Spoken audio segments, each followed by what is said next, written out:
10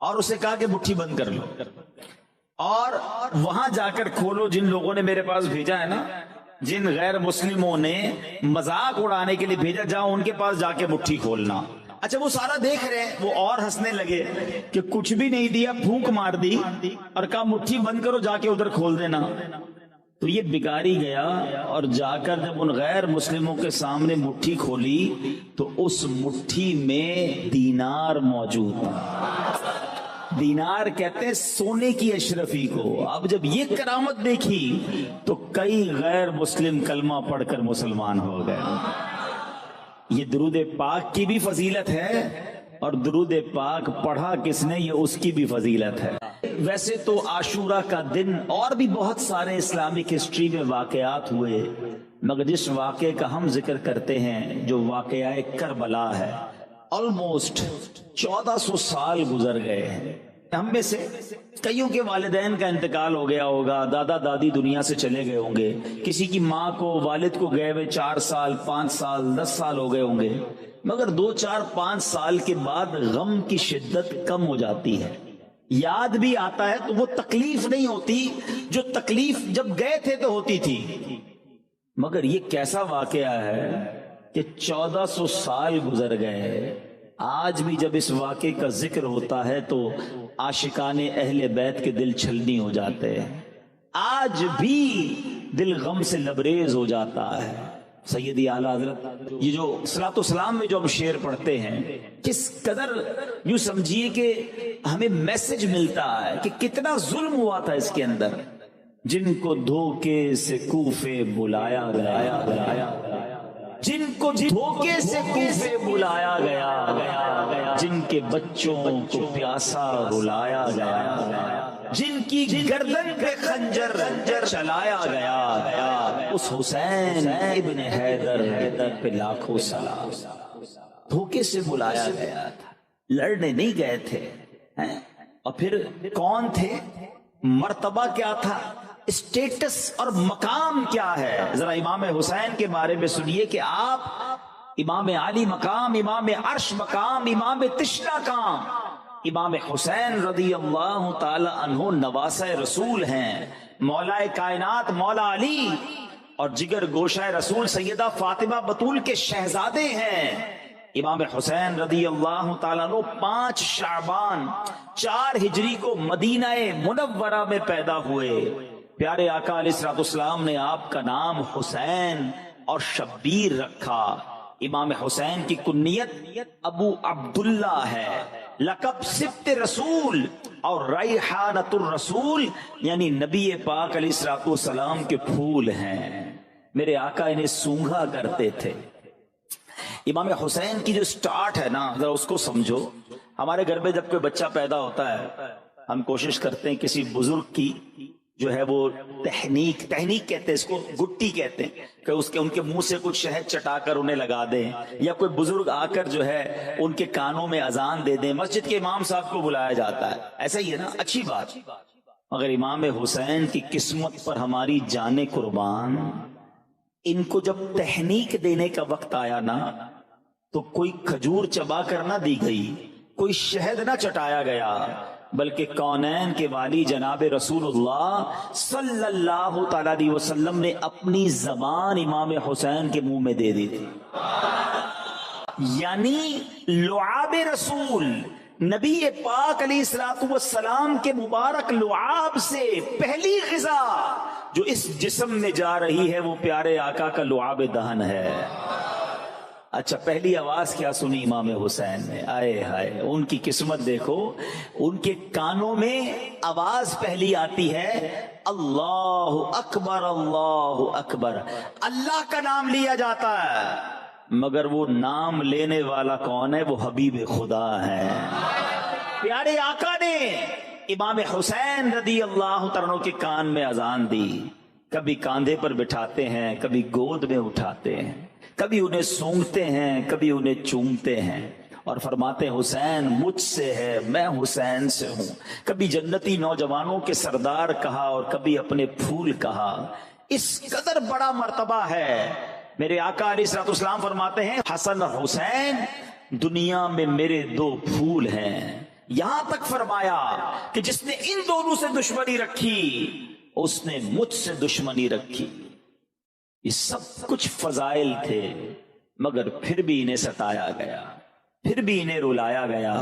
10 محرم الحرام سن 61 ہجری میدان کربلا میں یزید پلید کے خلاف حق کی آواز بلند کرتے ہوئے, نانا کے دین پر پہرا دیتے ہوئے, ظلم سہتے ہوئے, دکھ اور غم کے پہاڑ کے سامنے ثابت قدم رہ کر انتہائی عزت کے ساتھ, شجاعت کے ساتھ, شان و شوکت کے ساتھ شہید ہوئے, اور رہتی دنیا تک کے لیے باطل کے خلاف کھڑے ہونے کا, حق پر چلنے کا, دینداری کا, عزت سے جینے کا, عزت سے مرنے کا, شجاعت کا, بہادری کا, استقامت کا اور صبر و رضا کا آپ سبق دے گئے. کیا خوب بات لکھتے ہیں شاعر, حسین ایک علامت ہے زندگی کے لیے, حسین ایک علامت ہے زندگی کے لیے, حسین عزم سفر ہے مسافری کے لیے, فطرت کی مصلحت کا اشارہ حسین ہے, قربانیوں کی آنکھ کا تارا حسین ہے. وہ اس لیے لڑے کہ ستم کو مٹا سکیں, پھر کیوں نہ ہم کہیں کہ ہمارا حسین ہے. کربلا کا واقعہ کئی بار سنا ہوگا اور سنتے رہتے ہیں. عاشورے کا دن آتا ہے, روزہ بھی رکھتے ہیں, لنگر بھی پکاتے ہیں, نیاز بھی کھاتے ہیں, نعرے بھی لگاتے ہیں. ابھی پڑھ رہے تھے میں تو پنجتن کا غلام ہوں, بہت اچھی بات ہے, کرتے رہنا چاہیے. مگر سوال یہ ہے کہ یہ کربلا کا واقعہ مجھے اور آپ کو پیغام کیا دیتا ہے, سیکھنا کیا ہے؟ صرف واقعہ سننا ہے, دکھ دل میں آتا ہے, یہ بھی ٹھیک ہے, لیکن اس سے امپلیمنٹیشن کیا کرنا ہے, اپنی ذات میں فرق کیا آیا؟ کئی بار عاشورہ آ کر گزر گیا, کئی بار واقعہ کربلا کو سنا, مگر اپنے اندر, اپنی ذات کے اندر کیا تبدیلی آئی؟ آج میں کچھ آپ کو واقعہ کربلا پیغام کیا دیتا ہے, what is the message of Karbala, یہ پیغام کیا دیتا ہے یہ واقعہ, اس بارے میں چند باتیں آپ کے سامنے پیش کرتا ہوں. سب سے پہلی بات, امام حسین رضی اللہ تعالی عنہ کی جب ولادت ہوئی نا, تو آپ کی ولادت کے ساتھ ہی یہ خبر بھی نبی پاک علیہ الصلوۃ والسلام کو دے دی گئی تھی کہ امام حسین کو شہید کیا جائے گا. ابھی پیدا ہوئے ہیں, اتنی بڑی خوشی ملی ہے, اور یہ خبر بھی دے دی گئی کہ انہیں آپ کی امت کے لوگ ہی شہید کریں گے. کچھ روایتیں سناتا ہوں. ام الفضل فرماتی ہے کہ میں ایک روز نبی پاک علیہ الصلوۃ والسلام کی خدمت میں حاضر ہوئی. حضرت امام حسین رضی اللہ عنہ کو آپ کی گود میں دیکھا. کیا دیکھتی ہوں کہ پیارے آقا کے مبارک آنکھوں سے آنسو جاری ہیں. میں نے عرض کی یا رسول اللہ صلی اللہ تعالی علیہ وسلم, میرے ماں باپ آپ پر قربان, یہ کیا حال ہے؟ فرمایا میرے پاس جبرائیل آئے اور انہوں نے یہ خبر دی کہ میری امت اس فرزند کو قتل کرے گی. میں نے کہا کیا اس کو؟ فرمایا ہاں, اور میرے پاس اس کے مقتل کی سرخ مٹی بھی لائے. یعنی جہاں شہید کیا جائے گا نا, اس جگہ کی مٹی بھی نبی پاک علیہ الصلوۃ والسلام کو پیش کر دی گئی. اللہ اکبر. ایک اور جگہ نبی پاک علیہ الصلوۃ والسلام فرماتے ہیں کہ میرے پاس وہ فرشتہ آیا جو اس سے پہلے کبھی حاضر نہیں ہوا تھا. انہوں نے عرض کی کہ آپ علیہ الصلوۃ والسلام کے فرزند حسین رضی اللہ تعالیٰ عنہ قتل کیے جائیں گے, اور اگر اب چاہیں تو میں آپ کو اس زمین کی مٹی ملاحظہ کراؤں جہاں وہ شہید ہوں گے. پھر انہوں نے تھوڑی سی سرخ مٹی پیش کی. اللہ اکبر. کربلا کے میدان کا بھی پتا تھا, شہید ہونے کے بارے میں بھی پتا تھا, اور صرف نبی پاک کو نہیں, بی بی فاطمہ کو بھی معلوم تھا, مولا علی کو بھی معلوم تھا, صحابہ کرام میں بھی یہ بات مشہور ہو چکی تھی. ایک بار سفر صفین میں مولا علی شیر خدا کرم اللہ تعالی وجہ الکریم, ایک صحابی کہتے ہیں کہ میں ان کے ساتھ تھا جب نینوا کے قریب پہنچے جہاں حضرت یونس علیہ الصلوۃ والسلام کا مزار اقدس ہے, تو مولا علی شیر خدا کرم اللہ تعالی وجہ الکریم نے ندا کی, اے ابو عبداللہ فرات کے کنارے ٹھہرو. میں نے عرض کی کس لیے؟ فرمایا میرے آقا علیہ الصلوۃ والسلام نے فرمایا کہ جبرائیل نے مجھے خبر دی ہے کہ امام حسین فرات کے کنارے شہید کیے جائیں گے. اور مجھے وہاں کی ایک مشت مٹی بھی دکھائی. ایوری نوز، سب کو معلوم تھا کہ امام حسین آگے جا کر شہید ہوں گے. بڑا اہم سوال کرنے جا رہا ہوں. جب سب کو معلوم تھا اور سب پیار بھی بہت کرتے تھے، محبت بھی بہت تھی، نبی پاک اپنا پھول کہتے، نبی پاک کے نواسے ہیں، آقا چومتے تھے انہیں، تو کبھی ایسا نہیں ہوا کہ خاتون جنت بی بی فاطمہ تو ماں تھی نا امام حسین کی، وہ آتی نبی پاک کے پاس کہ یا رسول اللہ صلی اللہ تعالی علیہ وسلم، آپ کی دعا اللہ رد نہیں فرماتا، اب اللہ کی بارگاہ میں دعا کر دینا کہ حسین سے یہ آفت ٹل جائے، حسین اس امتحان میں مبتلا نہ کیا جائے، انہیں شہید نہ کیا جائے. حضور آپ ہاتھ اٹھائیں گے تو دعا قبول ہو جائے گی. کبھی مولا علی نبی پاک سے عرض کرتے کرم اللہ تعالی وجہ الکریم، حضور آپ ہاتھ اٹھا دیں، اتنا پیار کرتے ہیں حسین سے، اللہ سے دعا کریں اللہ اس مصیبت کو ٹال دے. حضور دنیا والے آ کر آپ سے اپنی مصیبتیں ٹلوانے کی دعا کرتے ہیں، آپ اپنے نواسے کے لیے دعا کیوں نہیں کرتے؟ اللہ اکبر. اس بات سے جواب کیا مل رہا ہے؟ معلوم سب کو تھا مگر سب تیار بھی تھے، اس امتحان پر راضی بھی تھے، اپنے بچے کو پال رہے تھے اس لیے کہ اس نے شہید ہونا ہے، اس لیے اس کی تربیت ہو رہی ہے کہ اس نے امتحان میں کامیاب ہونا ہے. پہلا پیغام کیا مل رہا ہے کہ زباں پر شکوے رنجو علم لایا نہیں کرتے. اے پنجتن کے ماننے والوں سنو، تھوڑی سی تکلیف آ جائے تو شکوہ ہے، شکایت ہے، بس یار سر میں بہت درد رہتا ہے، بخار جاتا ہی نہیں، ہر وقت کمر دکھتی رہتی ہے، کاروبار تو بالکل نہیں چل رہا، گھر میں پریشانیاں ہی پریشانیاں ہیں، کیا کروں، دین کا کام کرتا ہوں کوئی حوصلہ نہیں بڑھاتا، میرا بیان سننے کے لیے لوگ نہیں آتے، میں جناب مدنی قافلے پہ جاتا ہوں سہولت نہیں ملتی، اس لیے اب دل نہیں لگتا. چھوٹی سی تکلیف پر دل توڑ لیتے ہو اور کہتے ہو پنجتن کا غلام ہوں. سنو، زباں پر شکوے رنجو علم لایا نہیں کرتے، نبی کے نام لیوا غم سے گھبرایا نہیں کرتے. وہ امتحان تھا اور وہ تیار تھے، اور آج ہم چھوٹی سی مشکل پر گھبرا جاتے ہیں. حالانکہ قرآن مجید فرقان حمید میں ہم سے بتا دیا گیا ہے کہ ایگزامینیشن، امتحان تو آنا ہے.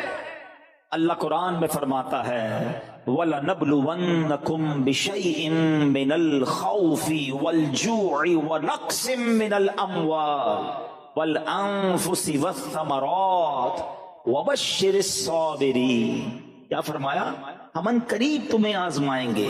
یس، you have to be examine, تمہیں آزمایا جائے گا. کن کن چیزوں سے؟ لسٹ بھی دے دی گئی. تمہیں بھوک سے آزمایا جائے گا، تمہارے مال کم ہو جائیں گے، پھلوں میں کمی ہوگی، بیماری آ جائے گی، خوف بھی آئے گا، بھوک بھی آئے گی.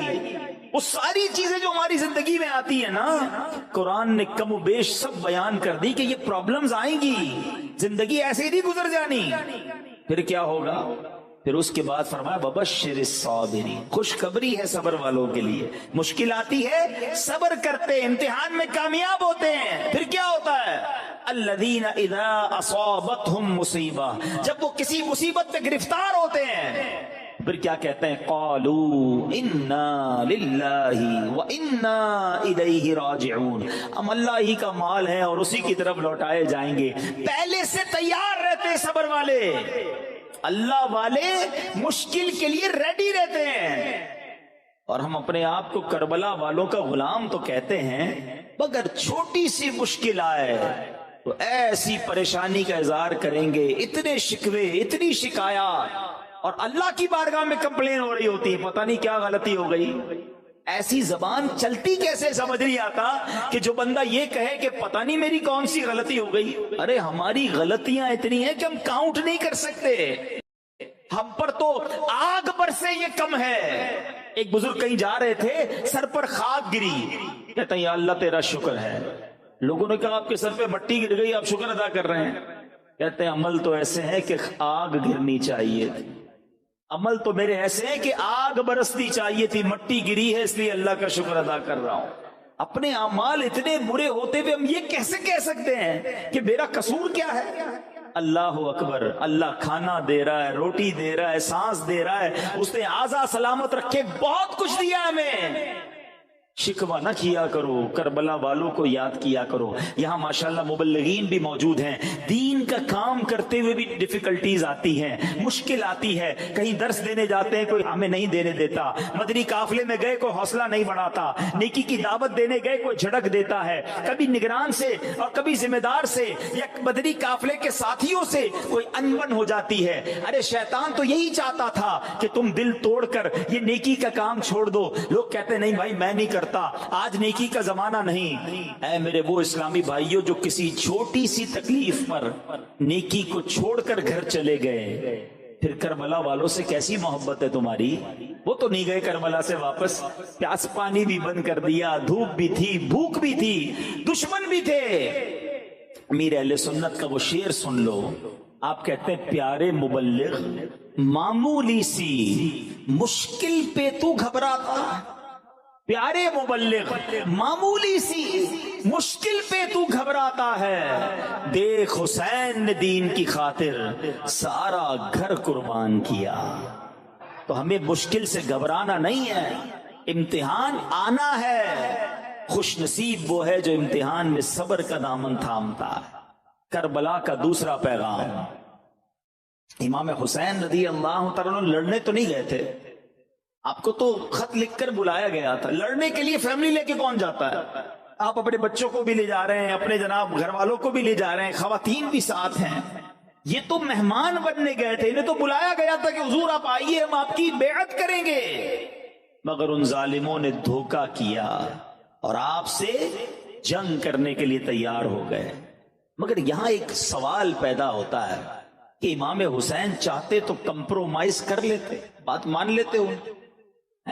بہت ساری شریعت میں ایسی اجازتیں ہیں کہ جب جان جانے کا خوف ہو تو بہت سارے ناجائز کام بھی جائز ہو جاتے ہیں، اس کی تفصیل ہے پوری۔ تو امام حسین کی بھی جان جانے کا خوف تھا، ان کے پورے خاندان کی جناب شہادت کا خوف تھا، آپ بھی یزید کی بات مان لیتے، کمپرومائز کر لیتے۔ کیوں بات نہیں مانی؟ کیوں باطل کے آگے سر نہیں جھکایا؟ وہ جانتے تھے اپنا مرتبہ کہ میں نبی پاک علیہ الصلوۃ والسلام کا نواسا ہوں۔ رہتی دنیا نے ایک مثال پکڑنی ہے، کیونکہ بات کے لوگ بھی یہ کہہ دیتے کہ جب امام حسین بات مان سکتے ہیں، امام حسین باطل کے ساتھ ہاتھ ملا سکتے ہیں، باطل کے سامنے کمپرومائز کر سکتے ہیں، تو جناب پھر ہم بھی کر لیں گے۔ انہوں نے سر کٹا دیا، نانا کے دین کے پرچم کو بلند کیا، باطل کے آگے سر نہ جھکایا، رہتی دنیا کے لیے پیغام دے دیا۔ مگر آج امام حسین کا چاہنے والا، کربلا کے والوں کا غلام کہلانے والا، آج لوگ کہتے نظر آتے ہیں کیا کریں جناب، ساری مارکیٹ جھوٹ بولتی ہے، ہم کو بھی جھوٹ بولنا پڑتا ہے، کیا کریں جناب، ہم ملاوٹ نہ کریں، دوسرے لوگ ملاوٹ کر کے مال بیچ دیں گے، ہمیں اپنا کاروبار چلانے کے لیے کچھ نہ کچھ کرنا پڑتا ہے۔ ارے بھائی ہمارے خاندان کے رسم و رواج ایسے ہیں، ناچ گانے ڈھول تماشے نہ کریں تو خاندان والے مذاق اڑائیں گے، ہمیں شادی میں کرنا پڑتا ہے۔ دوست کہتا ہے ارے سارے دوست غلط کام کرتے ہیں، میں ان کا ساتھ نہ دوں تو وہ میرا مذاق اڑاتے ہیں۔ اللہ اکبر، میں آپ سے پوچھتا ہوں یہ حسینیت ہے یا یزیدیت ہے؟ امام حسین جان قربان کر دی، 6 مہینے کے علی اصغر کو بھی شہید کروا دیا، مگر باطل کے آگے سر نہیں جھکایا۔ اور آج تھوڑے پیسوں کے لیے، چند لوگوں کو خوش کرنے کے لیے، کیا کروں سیٹھ ناراض ہو جائے گا اس لیے میں نماز نہیں پڑھتا، نوکری میں اجازت نہیں ملتی، تمہیں شرم نہیں آتی؟ تم چند پیسوں کی خاطر نماز ضائع کر دیتے ہو۔ وہاں تلواروں کے سائے تھے مگر میرے امام نے وہاں بھی سجدے کیے، کربلا کی تپتی ریت پر بھی نمازیں ادا کی گئیں۔ سوچئے جو بات بات پر کمپرومائز کرتے ہیں، بیرون ملک میں رہنے والے مجھے سن رہے ہوں گے، کیا کریں جناب، ہمارے ملک میں تو کرنا پڑتا ہے، یہاں رہنا ضروری ہے، یہاں رہنے کے لیے سارے کام کرنے ہوں گے۔ ارے کس نے کہا تمہیں وہاں رہنا ضروری ہے؟ میرے امام نے مدینہ چھوڑ کر مکہ اختیار کیا، مکے کے بعد کوفہ چلے گئے، جہاں جہاں اسلام کو ضرورت پڑی آپ نے وہاں سفر کیا، اور آخر کار کربلا کے میدان میں اپنی جان دے دی۔ اور تم چند سکوں کی خاطر یا تو مجبور ہو جاتے ہو اور کہتے ہو نہیں جناب کرنا پڑے گا۔ نہیں جناب، اللہ اور اس کے رسول کو جو پسند نہیں وہ ہماری زندگی میں نہیں ہونا چاہیے۔ لوگ کہتے ہیں نا چلتا ہے، نہیں چلے گا بھائی، وہی چلے گا میری زندگی میں جو میرے رب کو راضی کرے، میرے حبیب کو راضی کرے۔ بریلی کے تاجدار امام عشق و محبت اعلیٰ حضرت نے ہمیں زندگی گزارنے کا سلیقہ بتا دیا۔ یہ مت سوچو کہ رشتہ دار کیا کہیں گے، خاندان کیا کہے گا، مارکیٹ میں لوگ کیا کہیں گے، بس ایک چیز کو سمجھ لو، کہتے ہیں انہیں جانا۔ کربلا کا میدان اور کیا پیغام دیتا ہے؟ آپ کو معلوم ہے کربلا والے تو 72 تھے، سامنے 22,000 کا لشکر تھا۔ سوال یہ ہے 72 جن میں بچے بھی ہیں، خواتین بھی ہیں، ان سے لڑنے کے لیے اتنا بڑا لشکر کیوں بھیجا گیا؟ 1000 2000 بھیج دیے جاتے۔ یزیدی بھی جانتے تھے کہ امام حسین کی رگوں میں شیر خدا کا خون دوڑ رہا ہے، ان کو قابو کرنا آسان نہیں ہے، جس طرف آئیں گے پشتوں کے پشتے لگا دیے جائیں گے۔ خوف ان کے دلوں پر طاری تھا، مگر سوال یہ ہے کہ جناب 22,000 کے لشکر میں تو ہزاروں لوگ زندہ واپس گئے، امام حسین رضی اللہ تعالیٰ عنہ کے اس لشکر میں تو ایک ہی نوجوان واپس گیا، مرد تو ایک ہی واپس گیا نا، باقی سارے شہید ہو گئے۔ اور وہ کون تھے؟ امام زین العابدین عابد بیمار رضی اللہ تعالیٰ عنہ۔ ایک سوال ہے، تقریباً 1400 ایئرز 1400 سال ہو گئے، پوری دنیا میں جو لوگ جاتے ہیں یا آپ بھی اپنے وطن میں جہاں جہاں جاتے ہیں، کبھی کوئی ایک بندہ ایسا ملا جو کہے کہ میں ان یزیدیوں کی اولاد سے ہوں جو امام حسین کے سامنے کربلا کے لشکر میں گئے تھے؟ ایک بندہ پوری دنیا میں نہیں ملتا، حالانکہ وہ ہزاروں واپس گئے تھے۔ ادھر والے لشکر میں حق والے لشکر سے ایک واپس گیا تھا، اللہ نے ان کی آل میں کیسی برکت دی، دنیا کے کونے کونے میں حسینی سید ملتے ہیں۔ یہ کیسے ہوا؟ ایک نوجوان واپس گیا مگر اتنی برکت، اتنے سید صاحبان۔ اللہ اکبر۔ علماء بڑی پیاری بات فرماتے ہیں، اس بات سے سیکھنے کو یہ ملتا ہے کہ بندہ جب کسی چیز کی قربانی دیتا ہے اللہ اس میں برکت ڈال دیتا ہے۔ انہوں نے جانوں کی قربانی دی، اللہ نے ان کی آل میں برکت ڈال دی۔ اے میرے میٹھے اسلامی بھائیوں، آپ اپنی جس چیز میں برکت چاہتے ہیں وہ اللہ کی راہ میں قربان کریں، اللہ کی راہ میں صرف کریں، اللہ اس میں برکت ڈال دے گا۔ آپ اپنی جان میں برکت چاہتے ہیں، اپنی باڈی سے دین کی خدمت کرنا شروع کر دیں، اپنے جسم کو دین کے کاموں میں استعمال کریں، نمازیں پڑھیں، سفر کریں دین کی خاطر، اللہ آپ کی جان میں، آپ کی صحت میں برکت ڈال دے گا۔ آپ چاہتے ہیں آپ کی زبان میں برکت آ جائے، آپ کی گفتگو میں برکت آ جائے، اس زبان سے درود پڑھنا شروع کریں، اس زبان سے آپ ذکر اللہ کرنا شروع کریں، اس زبان سے نیکی کی دعوت دینا شروع کریں، اللہ آپ کی گفتگو میں برکت ڈال دے گا۔ آپ چاہتے ہیں آپ کی سوچ بریلینٹ ہو جائے، آپ کا ذہن زبردست ہو جائے، ذہانت بڑھ جائے، اپنے ذہن سے دین کے بارے میں سیکھنا شروع کریں، اسی ذہن سے پلاننگ کریں کہ میں کیسے دین مدین کی خدمت کر سکتا ہوں، اللہ کریم آپ کی ذہانت میں برکت ڈال دے گا۔ آپ چاہتے ہیں آپ کے مال میں برکت ہو جائے، اپنا مال اللہ کی راہ میں خرچ کرنا شروع کریں، اللہ آپ کے مال میں برکت ڈال دے گا۔ کربلا کا میدان یہ بھی پیغام دیتا ہے کہ جو چیز اللہ کی راہ میں قربان کی جائے اللہ اس میں برکت ڈال دیتا ہے۔ عبادت ہو تو ایسی ہو، تلاوت ہو تو ایسی ہو، عبادت ہو تو ایسی ہو، تلاوت ہو تو ایسی ہو، سرے شبیر تو نیزے پہ بھی قرآن سناتا ہے۔ اب بتاؤ یہ کیا پیغام مل رہا ہے کربلا کے میدان سے؟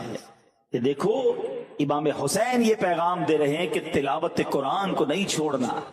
اور آج کربلا والوں کا غلام کہلانے والا بہت بڑی تعداد میں ایسے جن کو قرآن پڑھنا ہی نہیں آتا، تلاوت تو دور کی بات ہے، صحیح معنوں میں قرآن ہی پڑھنا نہیں آتا۔ میں آپ سے پوچھتا ہوں یہ کیسی کربلا والوں کی غلامی ہے؟ صرف لنگر پکانا ہی ان کی غلامی ہے؟